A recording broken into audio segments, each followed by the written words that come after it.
ខ្ញុំមានបើកវគ្គសិក្សាហុងស៊ុយមួយហើយឥឡូវនេះបងប្អូនយើងចុះឈ្មោះបានច្រើនអ្នកហើយបានច្រើនអ្នកបានន័យថាយើងអាចដំណើរការវគ្គហ្នឹងបានដោយជោគជ័យហើយវគ្គនេះគឺក្រុងនឹងដំណើរការនៅពាក់កណ្ដាលខែ1ពាក់កណ្ដាលខែ1សប្តាហ៍ទី2បាទសប្តាហ៍ទី2គឺវគ្គសិក្សាវិទ្យាសាស្ត្រហុងស៊ុយតែម្ដងអញ្ចឹងនៅក្នុងវគ្គនេះគឺមាន5វគ្គសរុបមាន5វគ្គក៏ប៉ុន្តែបើសិនបងប្អូនរៀនដើម្បីចេះរៀបផ្ទះសម្បែងខ្លួនឯងហើយនឹងកូនចៅខ្លួនឯងឬក៏ហាងលក់ដូរគឺរៀនកម្រិតទី1និងទី2ទៅតែដោយឡែកសម្រាប់កម្រិតទី3ទី4ទី5ឡើងអាហ្នឹងគឺសម្រាប់បងប្អូនដែលចង់ពង្រីកចំណេះដឹងឲ្យបានទូលំទូលាយតកតរឿងហុងស៊ុយឲ្យបានយល់ស៊ីជម្រៅអញ្ចឹងវគ្គទី3ទី4ទី5នេះសម្រាប់បងប្អូនដែលចង់ពង្រីកចំណេះដឹងឲ្យបានទូលំទូលាយមួយទី2គឺបងប្អូនដែលចង់ក្លាយទៅជា Master បានឲ្យគ្រូចិនសែអាជីពបាទគ្រូចិនសែអាជីពនៅក្នុងវគ្គនេះ3 4 5នេះគឺយើងផ្ដោតតាក់ទងនឹងហុងស៊ុយសានហឺ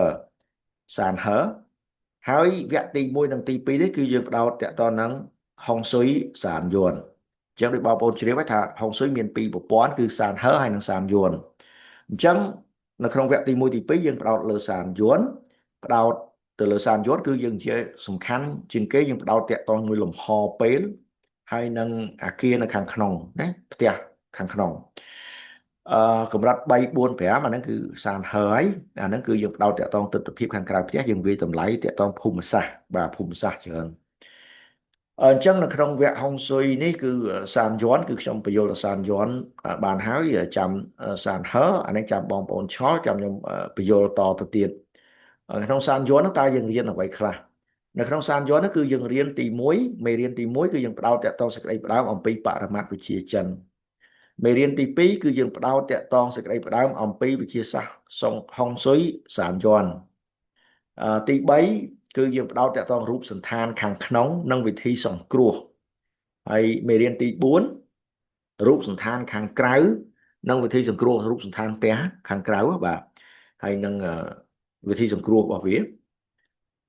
មេរៀនទី5យើងនឹងផ្ដោតតាក់ទងឈីដែលយើងបកប្រែជាភាសាខ្មែរថាកម្លាំងហ្នឹងគឺវាមានឈីជំនួយដែលអង់គ្លេសថាសឹងឈីដែលចិនគេហៅសឹងឈីហើយឈីពិឃាតសាឈីហ្នឹងហើយនឹងយើងរៀនផ្ដោតតាក់ទងជាមួយនឹងវិធីសង្គ្រោះទី6យើងរៀនតាក់ទងជាមួយនឹងរបៀបនៃការវាស់អង្សាលំនៅឋានឬអាគារតាមប្រព័ន្ធផ្កាយរណបប្រើប្រព័ន្ធផ្កាយរណបយើងវាស់អញ្ចឹងឲ្យតែយើងដឹងទីតាំងផ្ទះគេនៅណាគេនៅណាយើងចូលទៅលើចូលក្នុងប្រព័ន្ធផ្កាយរណបទៅវាស់ពីចម្ងាយតែម្ដងវាស់ពីចម្ងាយមិនថានៅប្រទេសណាឬក៏នៅប្រទេសណីទេគឺយើងអាចចូលទៅវាស់បានទាំងអស់ទី7របៀបបំណែងចែកលំនៅឋានឬអាគារអញ្ចឹងកន្លែងនេះគឺយើងត្រូវរៀនតាក់ទងការពុះចំណែកផ្ទះអាគារយើងត្រូវពុះយើងបែងចែកវាដោយរបៀបណាបាទអាហ្នឹងគឺសំខាន់លេខ8នេះគឺយើងផ្ដោតតាក់ទងនឹងរូបមន្តហុងស៊ុយបាចៃរបៀបប្រើប្រាស់និងរបៀបទាញអនុភាពបាចៃបាទហើយមេរៀនទី9យើងផ្ដោតជាពិសេសគឺតាក់ទងរូបមន្តហុងស៊ុយតារាសាស្ត្រសួនកុងអញ្ចឹងនៅក្នុងសួនកុងហ្នឹងគឺយើងនឹងរៀនតាក់ទងរបៀបនៃការដើរតារាសាស្ត្រដើរដោយប្រើដៃទី2គឺយើងផ្ដោតតាក់ទងនឹងអត្តន័យនៃតារាសាស្ត្រនីមួយទី3គឺយើងផ្ដោតតាក់ទងជាមួយនឹងប្រភេទតារាសាស្ត្រលំនៅឋានឬអាគារតើគេចែកទៅជាប្រមាណប្រភេទ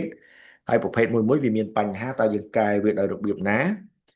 ទី4គឺយើងផ្ដោតតាក់ទងរបៀបទាញអនុភាពតារាសាស្ត្រមកជំរុញវិបុលភាពបានន័យថាភាពរីកចម្រើនហើយនឹងទី5យើងនិយាយអំពីវិធីសង្គ្រោះនៅពេលដែលមានបញ្ហាគឺយើងត្រូវសង្គ្រោះវាដោយរបៀបណា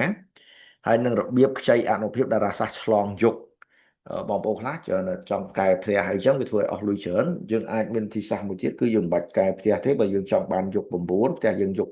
8យើងអាចទាញអនុភាពពីយុគ8មកប្រើនៅយុគ9បានគេមានរបៀបនៃការទាញឆ្លងណាបាទហើយនឹងមួយទៀតយើងរៀនតាក់ទងបំណកស្រាយបន្សំតារាសាស្ត្រទាំង81ហ្នឹងបាទយើងរៀនហើយការបកស្រាយនេះគឺយើងអត់រៀនចាំទេគឺយើងរៀនពីរបៀបនៃការកណនាថាយើងបកស្រាយហេតុអីបានយើងបកស្រាយថាអញ្ចឹងអាហ្នឹងណាបាទទី10មេរៀនទី10យើងរៀនតាក់ទងជាមួយនឹងរូបមន្តសានយន្តកម្រិតខ្ពស់អាហ្នឹងគឺ អានឹងរៀងជ្រៅបន្តិចហើយនឹងទី11យើងរៀនតាក់ទងបំណែងចែកឈីផ្ទះរបស់យើងនៅពេលដែលយើងថែមបន្ទប់មួយគឺឈីប្រែប្រួលតើឈីប្រែប្រួលយើងត្រូវធ្វើមិន អានេះគឺសំខាន់ហើយដែនកំណត់ឈីនៅក្នុងលំនៅឋានអញ្ចឹងនៅពេលដែលយើងថែមទ្វារមួយវាមានប្រែប្រួលមិនឈីហ្នឹងហើយបើថែមទ្វារពីរមានប្រែប្រួលមិនហើយវាត្រូវយកតារាសាស្ត្រណាយកមកគិតអានេះគឺជារបស់មួយដែលនៅស្រុកខ្មែរយើងអត់មានអ្នកដែលបង្រៀនអាហ្នឹងទេលេខ12គឺរបៀបនៃការរើសវេលាល្អរៀបហុងស៊ុយលំនៅឋានអាគារតាមសួនកុងតាក័រអញ្ចឹងនៅពេលដែលបងប្អូនរៀននៅក្នុងវគ្គនេះគឺខ្ញុំនឹងបង្រៀនពីរបៀបនៃការរើសវេលាល្អសម្រាប់ការរៀបហុងស៊ុយលំនៅឋានរបៀបនៃការរើសគឺគេប្រើយន្តការសួនកុងតាក័រជាសំខាន់ហើយសួនកុងតាក័រគឺបានន័យថាយើងយកអង្សាគេយកមកគិតជាមួយនឹងរើសវេលាល្អហ្នឹងបាទលេខ13គឺកំណែតម្រូវទស្សនៈឬការយកឃើញខុសឆ្គងតគ្នាអានេះគឺជាការកែអានេះសំខាន់អញ្ចឹងទេសរុបមកវិញគឺខ្ញុំបង្រៀនគឺខ្ញុំបដោតតាក់ទង13មេរៀនអញ្ចឹងហើយជាលទ្ធផលរំពឹងទុកថារៀនទៅចេះអីក្រោយពីរៀនហើយគឺមានសមត្ថភាព3ទី1គឺបងប្អូនមានសមត្ថភាពរៀបហុងស៊ុយលំនៅឋាននិងអាគារគ្រប់ប្រភេទដោយខ្លួនឯងបានគឺបានន័យថាបើសិនបងប្អូនជួលគ្រូចិនសែទៅរៀបឬក៏ជួលខ្ញុំទៅរៀបវាថ្លៃដូចខ្ញុំទៅរៀបមួយគឺមិនក្រោម3168ទេបាទនៅភ្នំពេញមិនក្រោមហ្នឹងទេអាហ្នឹងទាបបំផុតណាបាទអញ្ចឹងវាថ្លៃអញ្ចឹងបើសិនបងប្អូនចេះគឺអាចរៀបដោយខ្លួនឯងបានហើយនៅពេលដែលយើងរៀនគឺយើងអត់រៀនផ្ដោតលើទ្រឹស្ដីទេយើងរៀនផ្ដោតទៅលើការអនុវត្តជាក់ស្ដែងច្រើនដោយទាញទ្រឹស្ដីយកមកភ្ជាប់មកផ្សារភ្ជាប់បាទរៀនបែបនេះបានរៀនខ្លាយទៅជាអ្នកជំនាញគឺអត់ទៅជាអ្នកដែលដឹងទេបើដឹងយកទៅប្រើអត់កើតទេដឹងបានតែមិនដឹងទេអានឹងដូចបង្ខំឲ្យបងប្អូនខ្លះរៀនបើកឡានទេរៀនបើកឡានគ្រូគេបរៀនទ្រឹស្ដីយើងយល់ទាំងអស់តែដល់បើយើងអត់ដែរបានបើកគេឲ្យទៅបើកឡានបើកងេមងាមបណ្ដោយយកជាកូដស្ទ័របណ្ដោយមិនដឹងចូលមិនវាអត់ស្ទាត់ណាបាទប៉ុន្តែអ្វីដែលយើងរៀននេះគឺយើងផ្ដោតលើជំនាញច្រើនជាងចំណេះបាទទី2គឺបងប្អូននឹងមានសមត្ថភាពកែលម្អកំហុសហុងស៊ុយលំនៅឋាននិងអាគារគ្រប់ប្រភេទធម្មតាលើโลกនេះគ្មានអ្វីដែលល្អឥតខ្ចោះទេមនុស្សក៏អត់ល្អឥតខ្ចោះហើយសំបីតែហុងស៊ុយផ្ទះក៏មិនអាចល្អឥតខ្ចោះដែរសំបីតែអាគារដែលធ្វើថ្មីស្រឡាងដែលជួលគ្រូចិនសែដល់ពូកែម្នាក់ទៅគូសប្លង់ឲ្យក៏នៅមិនល្អឥតខ្ចោះទេអញ្ចឹងបានន័យថាលើโลกនេះគ្មានអ្វីដែលល្អឥតខ្ចោះទេប៉ុន្តែនៅក្នុងករណីហ្នឹងតើយើងត្រូវកែកំហុសហ្នឹងដោយរបៀបណាអានោះគឺសំខាន់កន្លែងហ្នឹងទី3បងប្អូននឹងមានសមត្ថភាពផ្ដល់ប្រឹក្សាយោបល់អំពីហុងស៊ុយលំនៅឋាននិងអាគារគ្រប់ប្រភេទជូនអតិថិជនប្រកបដោយវិជ្ជាជីវៈខ្ពស់អញ្ចឹងនេះគឺជាលទ្ធផលរំពឹងទុកថានៅពេលដែលបងប្អូនរៀនពីវគ្គនឹងចប់តើបងប្អូនចេះអ្វីអានេះគឺខ្ញុំប្រើគោលការណ៍ទ្រឹស្ដីអប់រំដើម្បីវាស់វែងថាតើបងប្អូនរៀនទៅចេះទាំងអស់គ្នាអត់ហើយចេះហ្នឹងគឺយកទៅប្រើប្រាស់ការកើតអត់អានេះគឺសំខាន់បាទអញ្ចឹងខ្ញុំផ្ដោតលើសមត្ថភាពគឺខ្ញុំអត់ផ្ដោតលើ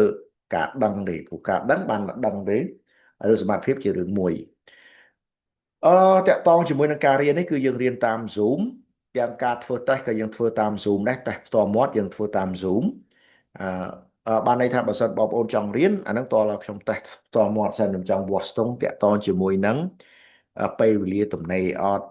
បងប្អូនមានការតាំងចិត្តប៉ុណ្ណាអញ្ចឹងណាព្រោះកណារៀនឧទាហរណ៍រៀនអត់ចេះហ្នឹងជារឿងបញ្ហាមួយប៉ុន្តែអ្វីដែលរៀនអត់ចេះគឺតាក់ទងពេលវេលាតាក់ទងការតាំងចិត្តហ្នឹងបាទអានេះគឺខ្ញុំតេស្តភាគច្រើនខ្ញុំផ្ដោតលើរឿងហ្នឹងជាសំខាន់ហើយនឹងរឿងដែលសំខាន់មួយទៀតដែលខ្ញុំផ្ដោតគឺតាក់ទងជាមួយនឹងអិរិយាបថផ្នត់គំនិតតែរៀនហុងស៊ុយទៅក្រោយពីចេះទៅយកទៅបំរើជីវភាពរបស់មនុស្សទូទៅឬក៏ទៅបំភ័យបំភាន់គេកន្លែងនេះគឺអត់ទេបាទតម្លៃសិក្សាគឺ618សម្រាប់កម្រិតទី1បាទកម្រិតទី1ប៉ុន្តែបងប្អូនដែលចុះឈ្មោះមុនអ្នកទី48នេះគឺតម្លៃចុះឲ្យ100នៅសល់518រៀនតាម Zoom បាទយើងរៀនតាម Zoom បាទបន្តមករៀនបន្តមកក៏តាម Zoom ដល់យើងរៀនជាក់ស្ដែងក៏តាម Zoom ដែរដល់យើងឈីហុងស៊ុយនឹងតារាសាស្ត្រលើទៅកាន់អនាគតដ៏ភ្លឺស្វាង